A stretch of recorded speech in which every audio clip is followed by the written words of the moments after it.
ಸಾಲದ ಬಾಧೆ ತಾಳಲಾರದೆ ಒಂದೇ ಕುಟುಂಬದ ಮೂವರು ಆತ್ಮಹತ್ಯೆ. ಸಾಲದ ಬಾಧೆ ತಾಳಲಾರದೆ ಒಂದೇ ಕುಟುಂಬದ ಮೂವರು ಆತ್ಮಹತ್ಯೆ ಮಾಡಿಕೊಂಡಿರುವ ದುರ್ಘಟನೆ ಗಂಗಾವತಿ ನಗರದ ಪ್ರಶಾಂತ್ ನಗರದಲ್ಲಿ ನಡೆದಿದೆ. ಪ್ರಶಾಂತ್ ನಗರದ ನಿವಾಸಿಗಳಾದ ರಾಯ್ಕರ್ ಕುಟುಂಬವು ನೇಣು ಬಿಗಿದುಕೊಂಡು ಆತ್ಮಹತ್ಯೆ ಮಾಡಿಕೊಂಡಿದ್ದಾರೆ ಎಂದು ತಿಳಿದುಬಂದಿದೆ. ಮೃತರು ರಾಯ್ಕರ್ ಕುಟುಂಬದವರಾಗಿದ್ದು ಅವರು ನಗರದ ಪ್ರತಿಷ್ಠಿತ ಚಿನ್ನದ ವ್ಯಾಪಾರಸ್ಥರಾಗಿದ್ದರು ಎನ್ನಲಾಗಿದೆ. ಘಟನೆಯ ಮಾಹಿತಿ ತಿಳಿಯುತ್ತಿದ್ದಂತೆ ಕೊಪ್ಪಳ ಜಿಲ್ಲಾ ಪೊಲೀಸ್ ವರಿಷ್ಠಾಧಿಕಾರಿ ಡಾಕ್ಟರ್ ರಾಮ್ ಎಲ್ ಅರಸಿದ್ದಿ, ಗಂಗಾವತಿ ನಗರ ಡಿವೈಎಸ್ಪಿ ನ್ಯಾಮಗೌಡರ್, ಗಂಗಾವತಿ ನಗರ ಠಾಣೆಯ police inspector Prakash R Yatnur ಸೇರಿದಂತೆ ಹಿರಿಯ ಪೊಲೀಸ್ ಅಧಿಕಾರಿಗಳು ಹಾಗೂ ಫಾರೆನ್ಸಿಕ್ ಟೀಮ್ ಸ್ಥಳಕ್ಕೆ ಭೇಟಿ ನೀಡಿ ಪರಿಶೀಲನೆ ನಡೆಸಿದ್ದಾರೆ. ಮೃತದೇಹಗಳನ್ನು ಮರಣೋತ್ತರ ಪರೀಕ್ಷೆಗಾಗಿ ಗಂಗಾವತಿ ನಗರದ ಉಪವಿಭಾಗ ಆಸ್ಪತ್ರೆಗೆ ರವಾನಿಸಲಾಗಿದೆ. ಈ ಪ್ರಕರಣಕ್ಕೆ ಸಂಬಂಧಿಸಿದಂತೆ ಗಂಗಾವತಿ ನಗರ ಪೊಲೀಸ್ ಠಾಣೆಯಲ್ಲಿ ಪ್ರಕರಣ ದಾಖಲಾಗಿದ್ದು ಪೊಲೀಸರು ತನಿಖೆ ಕೈಗೊಂಡಿದ್ದಾರೆ.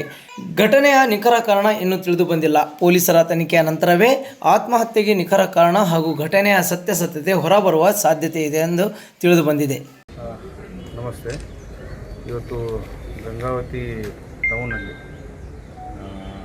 ಒಂದೇ ಕುಟುಂಬದವರು 3 ಜನ ಹ್ಯಾಂಗ್ ಮಾಡಿಕೊಂಡಿರೋ ಘಟನೆ ಒಂದು ನಮಗೆ ಬೆಳಕಿಗೆ ಬಂದಿದೆ. ಸೊ ಆ ಪ್ರಯುಕ್ತ ನಾನು ಕೂಡ ಅಲ್ಲಿ ವಿಸಿಟ್ ಮಾಡೋಕ್ಕೆ ಬಂದಿದ್ದೀನಿ. ನಮ್ಮ ಸೋಕೋ ಟೀಮು ಮತ್ತು ಎಲ್ಲ ಆಫೀಸರ್ಸ್ BSP ಇನ್ಸ್ಪೆಕ್ಟರ್ಸ್ ಎಲ್ಲ ವಿಸಿಟ್ ಮಾಡ್ತಾಯಿದ್ದಾರೆ. ಸೊ ಬೇಸಿಕಲಿ ಇವರು ಪ್ರಕಾಶ್ ಸನ್ ಆಫ್ ಗೋಕುಲ್ದಾಸ್ ಅಂತೇಳಿ 55 ವರ್ಷದವರು. ಇವ್ರದ್ದು ಕಾಮಾಕ್ಷಿ ಜ್ಯುವೆಲ್ರಿ ಅಂತ ಒಂದು ಶಾಪ್ ಇದೆ ನಮ್ಮ ಇಲ್ಲಿ ನಮ್ಮ ಮಸೀದಿ ಪಕ್ಕ ಅವ್ರದ್ದೊಂದು ಶಾಪ್ ಇದೆ.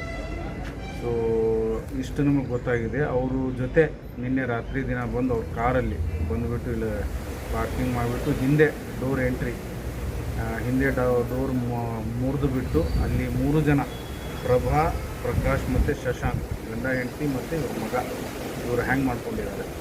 ನಮಗೆ ಪ್ರಾಥಮಿಕವಾಗಿ ಗೊತ್ತಾಗಿದೆ ಏನಂತಂದರೆ ಅವ್ರ ತಮ್ಮ ಕಂಪ್ಲೇಂಟ್ ಕೊಡ್ತಾರೆ. ಈಗ ಇವರು ಸಾಲ ತುಂಬ ಮಾಡ್ಕೊಂಡಿದ್ರು.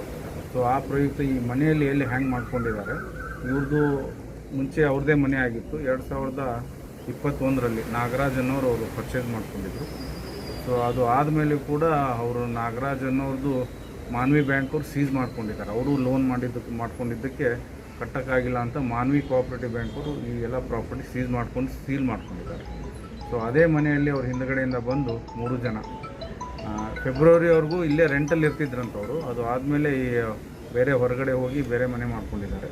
ಸೊ ನಿನ್ನೆ ಯಾವ ಕಾರಣಕ್ಕೆ ಅಂತ ಗೊತ್ತಿಲ್ಲ, ಹಿಂದೆ ಡೋರ್ ಎಂಟ್ರಿ ಮಾಡಿಬಿಟ್ಟು ಬಾಗಿಲ ಮುರಿದು ಹ್ಯಾಂಗ್ ಮಾಡ್ಕೊಂಡಿದ್ದಾರೆ. ನಾವು ಈ ಪ್ರಾಥಮಿಕವಾಗಿ ಅವರು ತಮ್ಮನಿಂದ ಕಂಪ್ಲೇಂಟ್ ತೊಗೊಳ್ತಾ ಇದ್ದೀವಿ. ಮುಂದೆ ಅವರಿಗೆ PM ಮಾಡಿಬಿಟ್ಟು ಅವ್ರಿಗೆ ಬಾಡಿ ಹ್ಯಾಂಡ್ ಓವರ್. ಸರ್, ಎಲ್ಲಿ ವಾಸ ಮಾಡಿದ್ರು ಸರ್ ಅವರು? ಇಲ್ಲಿ ಒಂದು ರೆಂಟೆಡ್ ಮನೆಯಲ್ಲಿ ಕೊಪ್ಪಳ ಗಂಗಾವತಿ ಟೌನಲ್ಲಿ ಒಂದು ಏರಿಯಾ ನನಗೆ ಎಕ್ಸಾಕ್ಟ್ ಗೊತ್ತಿಲ್ಲ.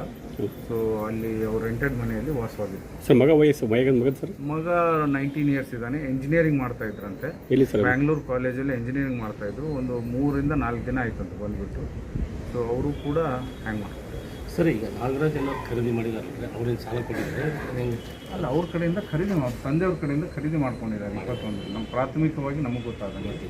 ಸೊ ಅವರು ಕೂಡ ಲೋನ್ ಕಟ್ಟೋಕ್ಕಾಗದೇ ಇರೋದ್ರಿಂದ ಮಾನ್ವಿ ಬ್ಯಾಂಕ್ ಅವ್ರು ಬಂದು ಇದು ಪ್ರಾಪರ್ಟಿ ಎಲ್ಲ ಸೀಲ್ ಮಾಡಿ ಕೂಲಂಕುಷವಾಗಿ ತನಿಖೆ ನಡೆಸಿರಿ ಸರ್. ಅದ್ರ ಬಗ್ಗೆ 100% ಕೂಲಂಕುಷವಾಗಿ ಏನಿದೆ ಅಂತ, ಅವ್ರು ಏನು ಲೋನು ಎಲ್ಲಿ ಮಾಡ್ಕೊಂಡಿದ್ರು ಏನು ಅಂಥೇಳಿ, ಇನ್ಕ್ಲೂಡಿಂಗ್ ಅವರು ಮೊಬೈಲ್ಸ್ ನಿನ್ನೆ ಹೆಂಗೆ ಬಂದಿದ್ರು, ಯಾವ ಕಡೆಯಿಂದ ಬಂದಿದ್ರು, ಅದೆಲ್ಲ ನಾವು ತನಿಖೆ ಮಾಡಿ. ಸರ್, ಅವ್ರು ನಾಗರಾಜ್ ಅವರು ಮೊದಲು ಸಾಲ ಕೊಟ್ಟು ಆಮೇಲೆ ಅದನ್ನು ಸಾಲದ ಬಡ್ಡಿ ಪ್ರಕಾರ ಸಾಲ ಕೊಟ್ಟು ಆಮೇಲೆ ಅದನ್ನು ತಮ್ಮ ಹೆಸರಲ್ಲೇ ಮಾಡಿಕೊಂಡ್ರು ಅಂತೇಳಿ ಅವ್ರ ಆರೋಪ ಆಗಿತ್ತು ಸರ್. ಇದಕ್ಕಿಂತ ಮುಂಚೆ ಠಾಣೆಯಲ್ಲಿನೂ ಭಾಳಷ್ಟು ಸಲ ಪ್ರಕರಣ ಬಂದಿದ್ದು ಸರ್. ಇದ್ರ ಬಗ್ಗೆ ಏನು ಹೇಳ್ತೀವಿ ಸರ್? ಅದ್ರ ಬಗ್ಗೆ ನಾನು ತನಿಖೆ ಮಾಡ್ತೀವಿ. ಅದ್ರ ಬಗ್ಗೆ ನನಗೆ ಆ್ಯಕ್ಚುಲಿ ನನಗೆ ಗೊತ್ತಿಲ್ಲ. ಸೊ ಈಗ ನಮಗೆ ಮೇಲ್ನೋಟಕ್ಕೆ ಗೊತ್ತಾಗಿದ್ದು ಇದು ಮಾನ್ವಿ ಬ್ಯಾಂಕ್ ಅವ್ರು ಸೀಸ್ ಮಾಡ್ಕೊಂಡಿದ್ದಾರೆ. ಮಾನ್ವಿ ಬ್ಯಾಂಕ್ ಕಿರುಕುಳ ಏನಾದರೂ ಇತ್ತಂತ ಏನು ಕಂಡು ಬಂದಿದೆ ಸರ್? ಇಲ್ಲ, ಏನು ಕಂಡು ಬಂದಿಲ್ಲ. ಅವರು ಅದ್ರ ಬಗ್ಗೆ ನಾವು ಪ್ರಾಥಮಿಕವಾಗಿ ತನಿಖೆ ಮಾಡ್ತೀವಿ. ನಾವು ಈಗ ಹೇಳೋದು ನಮಗೆ ವಿದೌಟ್ ಡಾಕ್ಯುಮೆಂಟ್ಸ್ ಎಲ್ಲ ಚೆಕ್ ಮಾಡಲಾರ್ದೆ. ಬಟ್ ಬೇಸಿಕಲಿ ಲೋನ್ ಇದ್ದದಕ್ಕೆ ಬಂದು 3 ಜನ ಸೂಸೈಡ್ ಮಾಡ್ಕೊಂಡಿದ್ದಾರೆ. ಮೇಲ್ನೋಟಕ್ಕೆ ಡೆತ್ ನೋಟ್ ಇನ್ನೂ ನಮಗೆ ಸಿಕ್ಕಿಲ್ಲ, ಹುಡುಕ್ತಾ ಇದ್ದೀವಿ. ಇನ್ನೂ ಸಿಕ್ಕರೆ ತಮಗೆ ಇನ್ಫಾರ್ಮ್ ಮಾಡ್ತೀವಿ. ಧನ್ಯವಾದ.